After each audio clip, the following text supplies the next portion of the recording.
Bonjour, beautiful people. Welcome to one more episode of Global Life Podcast. Today, I am with Jorge Suarez, a pediatric ECMO specialist. Thank you so much, Jorge, for being here today. Thank you for having me. Yeah, so tell me a little bit, tell us about you. Where are you from? I am originally from Puerto Rico. Okay. I grew up there and I lived there until I was about 8 or 9, and then I moved here to Orlando, Okay. and I've been here since. Okay, nice.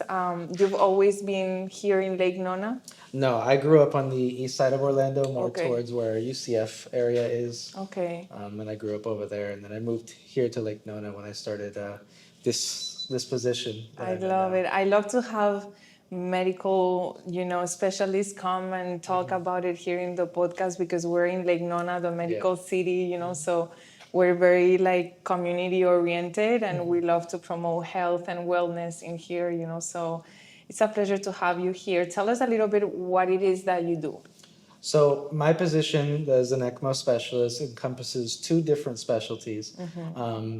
The position of ECMO specialist can be covered by a nurse or it can be covered by a respiratory therapist. Okay. I am a respiratory therapist first before a specialist. So I mainly work with pediatric populations, anywhere from 21 weeks old to 21 years old. So there's a very large spread of the population that I work with personally. But like I said, I was originally a respiratory therapist before I started this position. I did that for about 4 to 5 years, and I've always worked with kids from the get-go, Okay. all throughout my schooling. So Is there an age thing after you turn 21 that completely changes the way that you breathe, that makes it that you stop your specialization in that age? yes and no. So 21 is just the cutoff for most Okay. pediatric hospitals. But yeah, to answer the question, yes. It's not 21 specifically, but children breathe differently and react differently and have different diseases than adults do.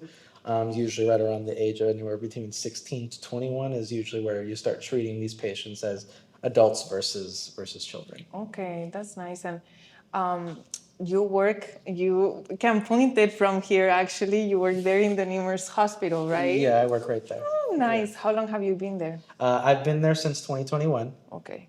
So that's almost 5 years now. And you always knew you wanted to do this since you were a little kid. You were like, I want to be a respiratory therapist. I don't know if I've ever met anyone that has wanted to be a respiratory therapist from a kid.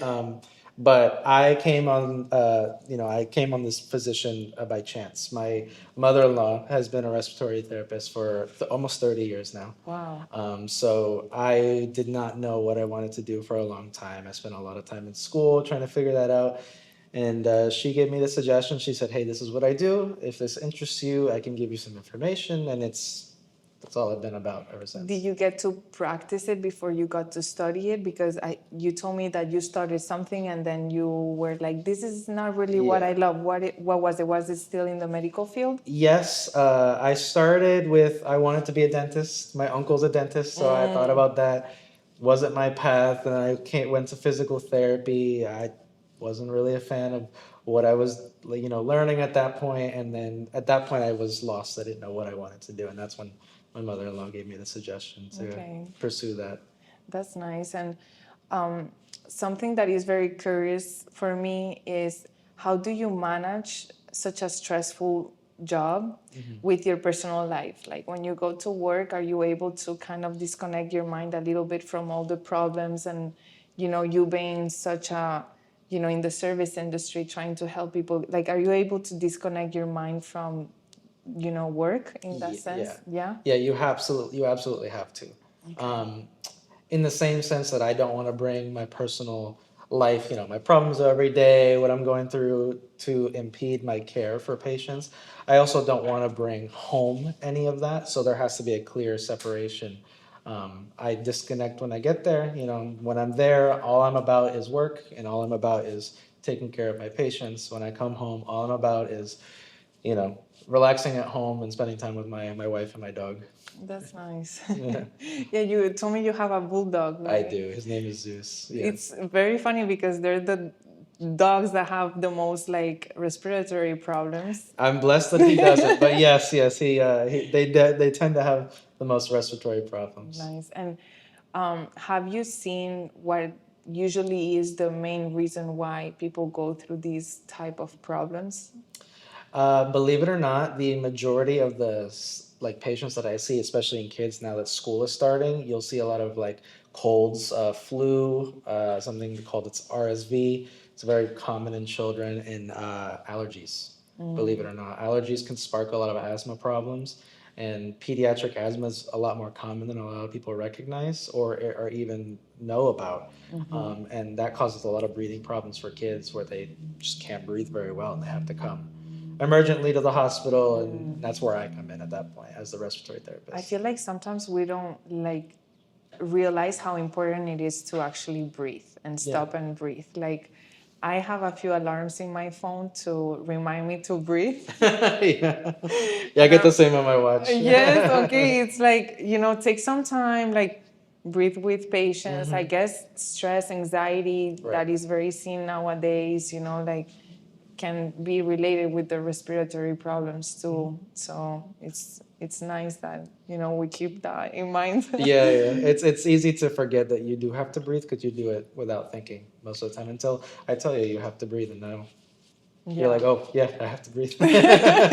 It's like unconscious. Exactly. What would you say to someone that snores a lot? Like, Okay. is it like everybody has the same type of problem, or I guess every problem is kind of different. Every problem is different. So it depends on who you're asking, right? So kids snoring, it could be that they have some sort of anatomical problem, or they have allergies, they're having asthma, they're having a reaction to something in the air that can cause swelling up here. Adults, most often than not, you've been snoring your whole life and you don't find out about it until someone sleeps next to you and they tell you, hey, you stopped breathing because you were snoring, or you're snoring very loud. And most often than not, that's just a problem. Like you relax when you sleep, and all those muscles relax, and then you start, it starts becoming harder for you to breathe because your tongue falls back, and it's just something that's very minor. It can turn very major, but it's both populations have different problems. Like you said, it's unique for each one. It's unique for each one.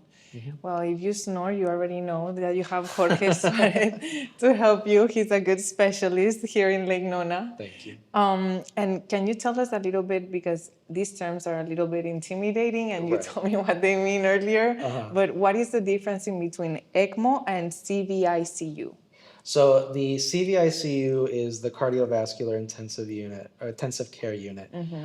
That's for patients, again, my population is 21 weeks to 21 years old, for patients that have heart problems.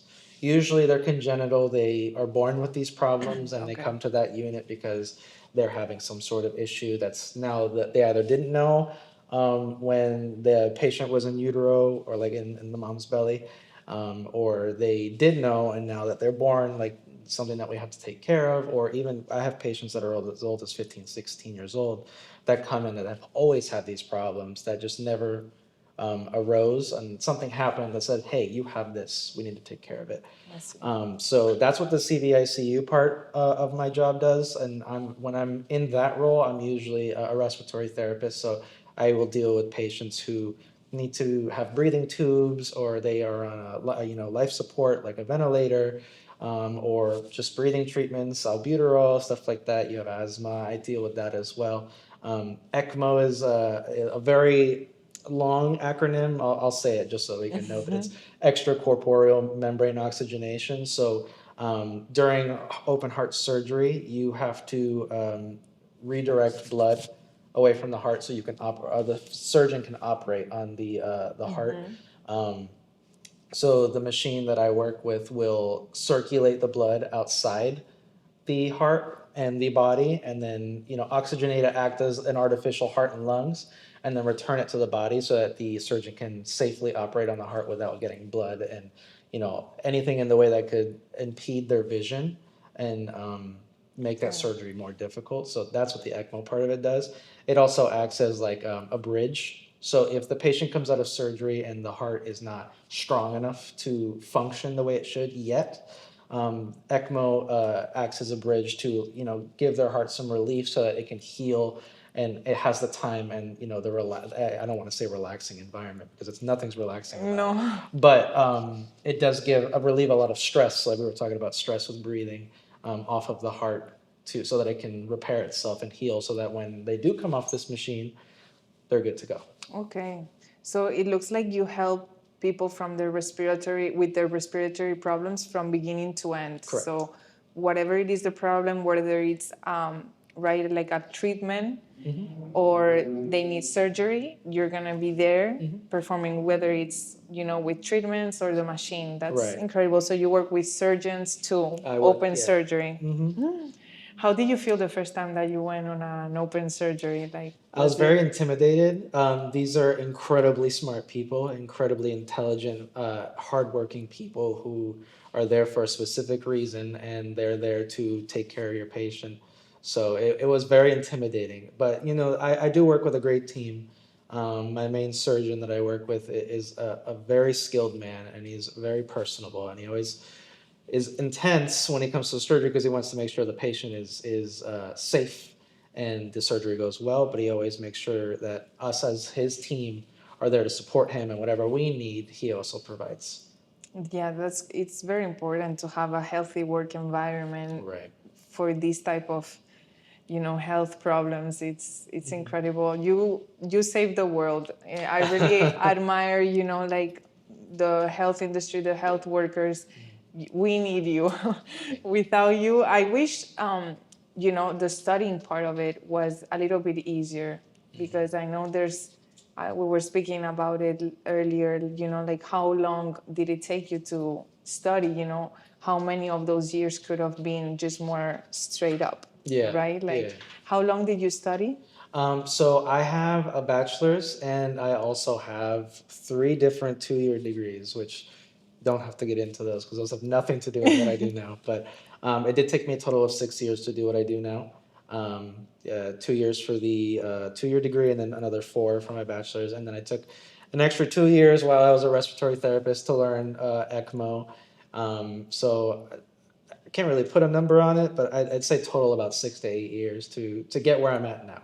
Okay. And you also told me that you work with sister hospital, right?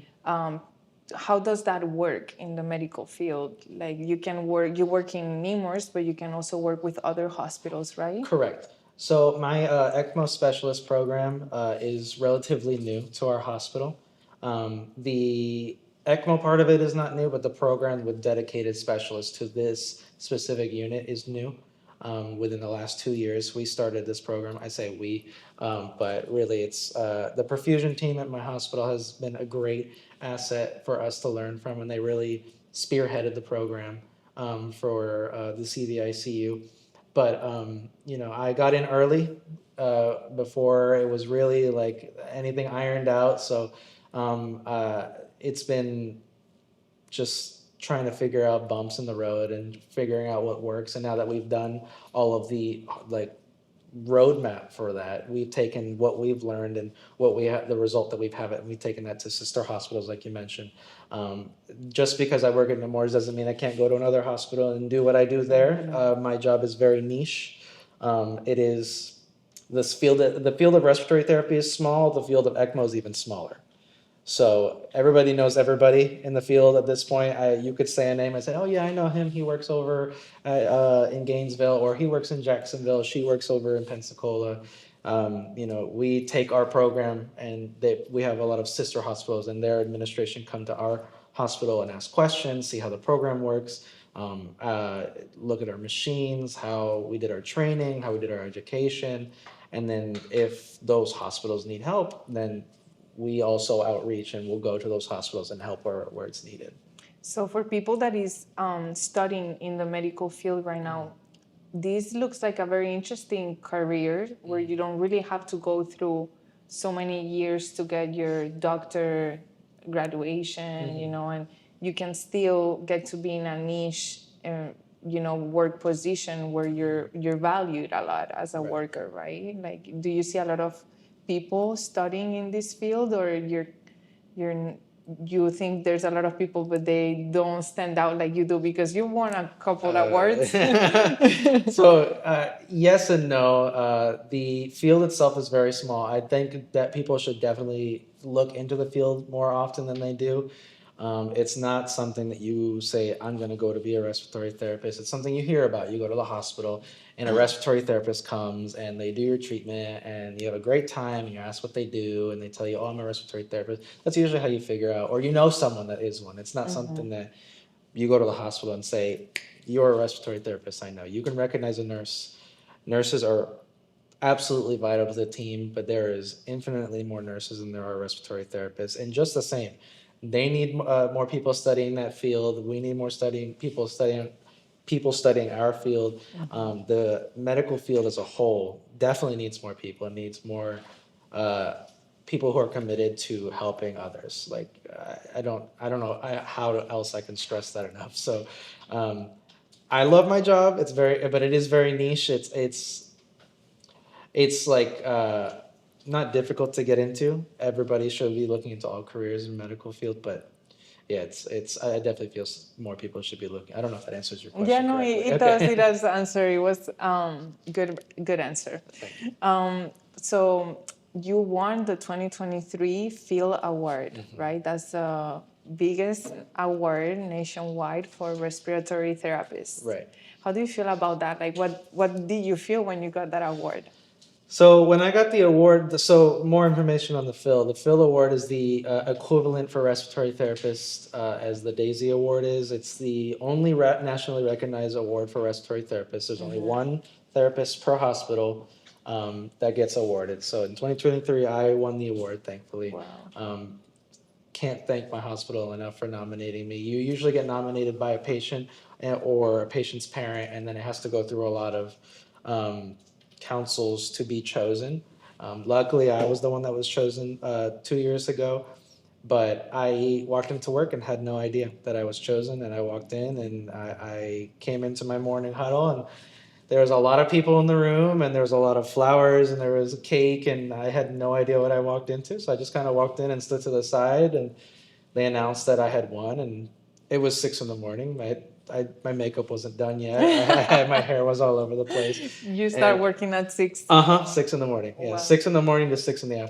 It's 12-hour shifts. Wow. But yeah, it was wonderful. I was able to take that Phil Award, and the Phil Award winner for every year gets to go to the National Convention for Respiratory Therapy. It's the AARC convention, and I got to go last year. So 2023, I went for a 2024 convention.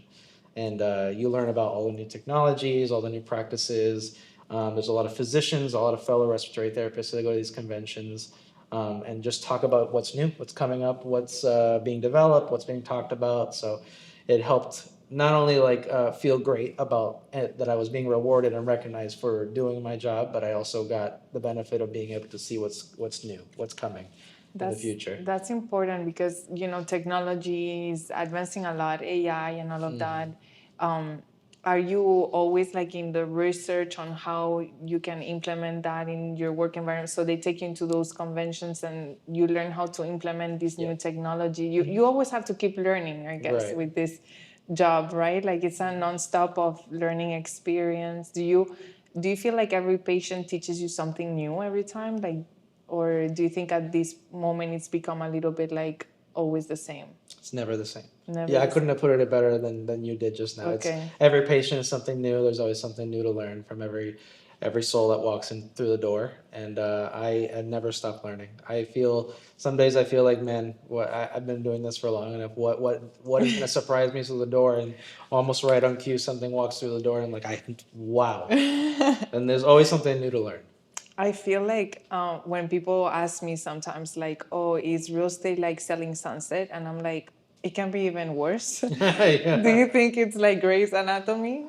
Yes and no. There's a lot of truth to Grey's Anatomy. Grey's Anatomy is obviously a TV drama, but if you do listen to some of the things they say, there is truth to what they say. Like we mentioned, we talked about earlier that a lot of people don't know what ECMO is until they watch Grey's Anatomy, and that's always that. We need to prep ECMO. Somebody get ECMO, And then, you start like Googling what is ECMO, and then you start seeing what it is, and that's usually how people find out like Yeah. what ECMO is. And I'm very curious about this question. I've been meaning to ask you this, but what do you what has been the biggest challenge that you've encountered in your work environment, like from the moment you started working? My biggest challenge is that I regrettably never stop moving. Do you count your steps? Yes, every day, and it's always 5 digits, and it's never stops until the day I get home, the moment I get home. Wow. That was a joke though. But my biggest challenge is that's a good question. That is a very good question. My biggest challenge, I think, is that I have to recognize that I won't always know what I should know. More to elaborate more on that is, I've been doing this job for 6 years. We just mentioned that there's always something new to learn, but there's always a challenge that I'm never prepared for. And I have to be able to problem solve in the moment, recognize that maybe I don't know everything that I should know. And in that moment, I have to recognize, not recognize, but put my ego aside. You can never have an ego in medicine, and reach out. Somebody always knows something more than you do. So the biggest challenge I feel is to recognize that you don't know what you don't know, and to be able to call upon these relationships that you build in this field, and procure information that you don't know yourself so that you can better help your patient. That's a big one. Do you have like a support group in between respiratory therapists, like a Telegram, something that you can ask? Everyone has a group chat. Okay. Everyone has friends in the field, and it's bigger than just a group chat. If I don't know something that nobody at my immediate job knows, I reach out to another hospital. I reach out to somebody that I've met before. I reach out to somebody that I know has much more experience than I do, that has probably seen what I'm seeing right now and that I don't know about. Send them a text. Hey, have you seen this before? Yeah, absolutely. What do you need? And we get on a call, FaceTime, and it's to the point where I've had to call on another physician at another facility because it's something that I didn't recognize, and I knew they did because I had this same situation with them, but I was newer to the job, so I didn't recognize what it was. I couldn't remember what it was, and they say, "Hey, this is what we did last time. Try that," and just like that. That it's very beautiful to hear that because.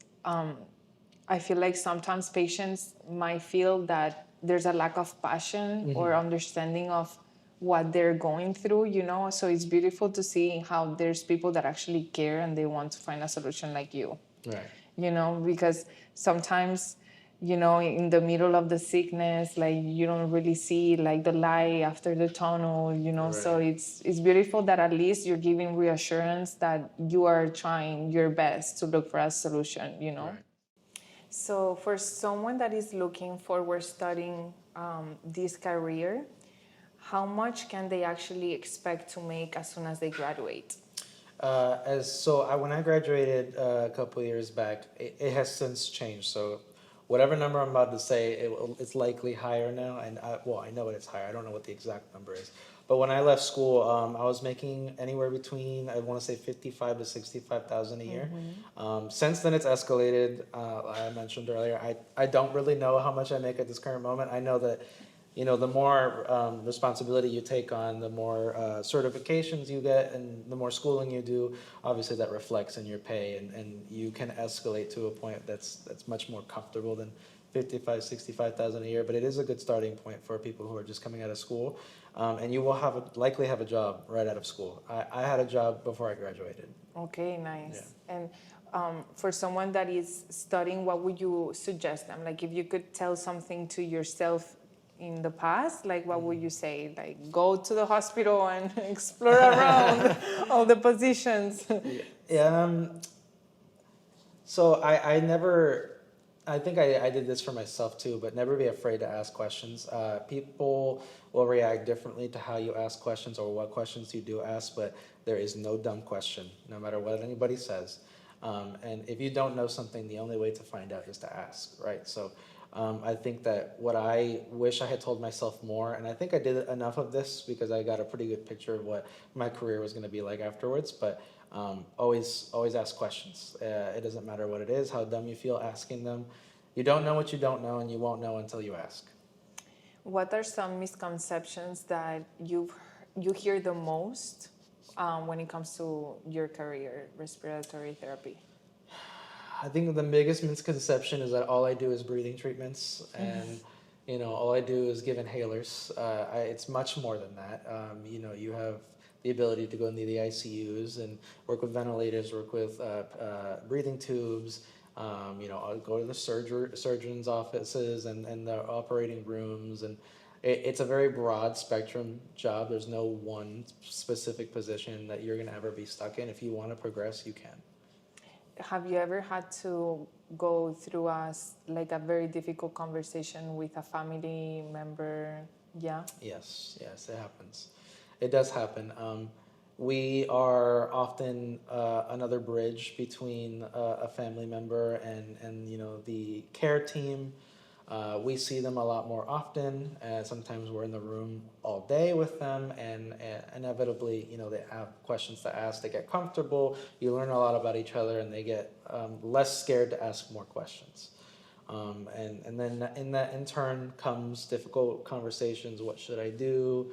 What do you think about this? And it's always, honesty is always the best policy. There's a deliverance aspect of it. You shouldn't be brutally honest to the point where you can hurt somebody's feelings. They're very vulnerable. They're going through a lot most often than not, and it's also part of your schooling and just your passion for your job to not bombard somebody when they're asking you very difficult questions. You have to respond with care and respond as if your mother was asking you a really tough question, or your significant other is asking you a really tough question.